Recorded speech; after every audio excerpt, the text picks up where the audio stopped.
Now, one of the deadliest acts of violence in Syria, over 1,000 people have been killed in clashes between security forces and loyalists of ousted President Bashar al-Assad.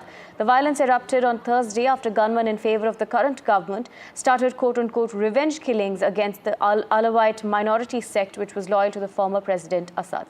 I'm being joined by Vishal with more details. Vishal, disturbing reports of women being paraded naked before being shot dead, along with details of electricity, drinking water being cut off from several Alawite areas as well. Take us to the latest. Yeah, so these conflicts happened in the space of 48 hours. So it started on Thursday when some of the forces loyal to the regime, they belong to the Sunni majority community. They were involved in clashes with people of the Alawite sect. So the Alawite sect is a sect that belonged to Bashar al-Assad, the former ruler of Syria. So these two communities were clashing on Thursday, and following that, some gunmen related to the Sunni majority community, they attacked innocent people, bystanders, civilians, and as you mentioned, women and children in the Alawite sect community, mostly in the coastal region of Syria, and they have been executed in a very brutal manner. They have been summarily executed. Mass graves have been found, and people have been pulled out of houses, and they've been randomly killed. There were reports of bodies being strewn around across the streets in at least 3 to 4 coastal regions of Syria, and so far the reports say that totally 1,000 people have been killed in just 2 days.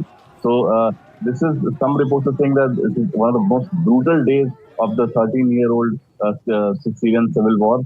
So a lot of more reports are expected. Syrian Observatory for Human Rights has said that 745 innocent people have been killed, including children and women.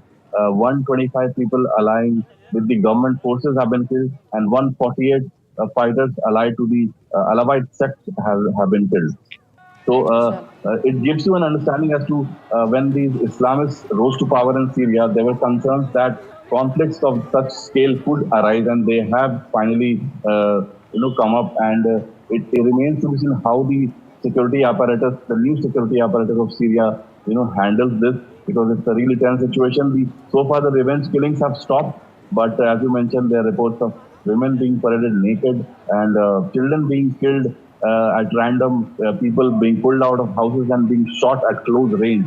So these are some really brutal pictures that the Syrian regime has been showing. So what happens now remains to be seen, because for now the conflict has stopped, but it has to be seen as to what further steps the government has to take to curtail this.